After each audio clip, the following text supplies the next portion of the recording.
Assalamualaikum warahmatullahi wabarakatuh. Anak-anak pelajar nak tahu tak? Jika kita solat, puasa, menunaikan haji, ia adalah hubungan manusia dengan Allah yang dinamakan ibadah. Tetapi jika kita berjual beli, sewa dan upah, ia adalah hubungan manusia sesama manusia yang dinamakan muamalah. Jom kita belajar lebih lanjut berkaitan dengan muamalah dalam Islam.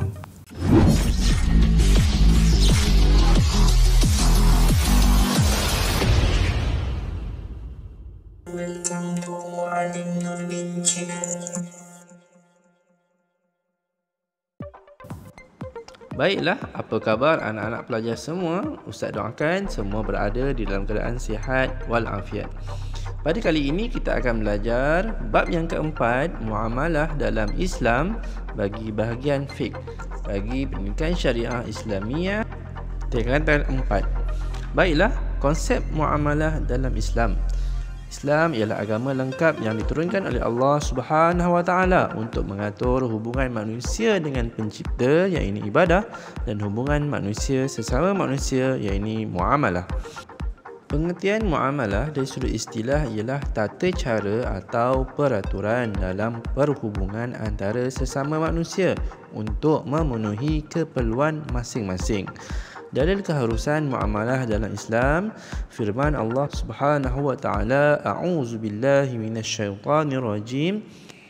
Ya ayyuhallazina amanu la ta'kulu amwalakum bainakum bil batili illa an takuna tijaratan an taradim minkum.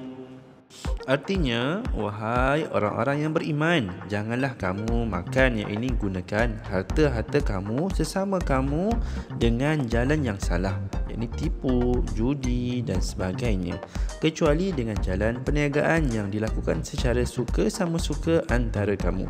Surah An-Nisa ayat yang ke-29. Dalam ayat ini, Allah melarang manusia mengambil harta orang lain dengan jalan yang salah, seperti menipu dan mengambil riba, atau tanpa kerelaannya seperti memaksa dan memeras ugut. Antara muamalah yang dibenarkan oleh Islam seperti akad jual beli dan sewaan. Baiklah, kita pergi kepada contoh muamalat yang dibenarkan oleh Islam. Yang pertama, akad al-bai' iaitu jual beli, dan yang kedua ialah akad al-ijarah iaitu sewaan atau upah. Bagi contoh yang pertama, akad al-bai' iaitu jual beli. Akad al-bai' iaitu jual beli merupakan akad terbanyak yang dilakukan oleh manusia pada setiap hari. Akad al-bai' iaitu jual beli bermaksud pertukaran harta dengan harta dalam bentuk yang tertentu secara sukarela dengan tujuan melepaskan pemilikan atau mendapatkan pemilikan. Dalil keharusan jual beli, firman Allah Subhanahu wa taala, a'udzubillahi minasyaitonir rajim. Wa ahallallahu al-bai'a wa harrama ar-riba. Artinya, dan Allah menghalalkan jual beli dan mengharamkan riba. Surah Al-Baqarah ayat yang ke-275. Ayat ini secara jelas mengharuskan jual beli dan mengharamkan riba kerana ia adalah zalim serta menindas orang yang lain. Melalui akad al-bai' iaitu jual beli, manusia boleh memenuhi keperluan sehariannya. Selain itu, ia merupakan jalan yang halal untuk manusia mengumpulkan kekayaan. Contoh jual beli ialah Ali secara sukarela memilih sebuah buku dengan membuat bayaran sebanyak RM10 kepada Ahmad, dan Ahmad menjual buku tersebut serta menerima bayaran dengan secara sukarela juga. Baiklah, kita berpindah kepada rukun dan syarat jual beli. Ada 3 rukun dan juga syarat jual beli. Yang pertama ialah penjual dan pembeli. Rukun yang kedua ialah barang yang dijual dan harganya. Rukun ketiga ialah sirah, iaitu lafaz ijab dan kabul. Baiklah, rukun yang pertama iaitu penjual dan pembeli. Syaratnya ialah kedua-dua pihak mestilah berakal, iaitu telah mumayyiz, iaitu dapat membezakan yang baik dan yang buruk. Yang kedua ialah tidak dipaksa melakukan akad. Yang ketiga ialah tidak ditegah menguruskan harta, iaitu mahjur alaih, seperti kanak-kanak yang belum mumayyiz. Rukun yang kedua, barang yang dijual dan harganya. Syarat bagi barang yang dijual, yang pertama, mestilah telah wujud. Yang kedua, dimiliki oleh penjual. Yang ketiga, ia hendaklah halal. Yang keempat, mempunyai nilai menurut syarak. Yang kelima ialah boleh diserahkan kepada pembeli. Yang keenam, dinyatakan secara jelas sifat dan kadarnya. Bagi rukun yang ketiga, syaratnya ialah lafaz yang menunjukkan kerelaan kedua-dua pihak untuk melakukan akad al-bai', seperti penjual berkata, saya jual, dan pembeli menjawab, saya beli. Baiklah, kita pergi kepada contoh akad yang kedua, iaitu akad al-ijar, iaitu sewaan atau upah. Selain daripada akad al-bai', iaitu jual beli, akad al-ijarah, sewaan atau upah banyak dilakukan oleh manusia. Akad al-ijarah bermaksud akad yang melibatkan pertukaran antara faedah atau manfaat daripada sesuatu barang atau tenaga kerja dengan bayaran atau upah tertentu dalam tempoh yang dipersetujui. Baiklah, apakah contoh upah? Contohnya, Ali menyewa sebuah rumah yang berdekatan dengan tempat kerjanya dengan sewaan sebanyak RM750 sebulan. Apakah rukun dan syarat akad al-ijarah? Rukun yang pertama, penyewa atau pemberi upah dan pemilik manfaat atau orang yang mengambil upah dengan melakukan pekerjaan. Syarat yang pertama ialah kedua-dua pihak mestilah baligh dan berakal.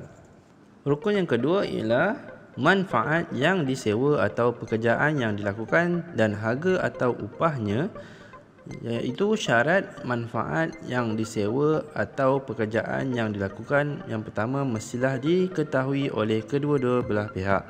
Yang kedua ialah dinyatakan dengan jelas di dalam akad.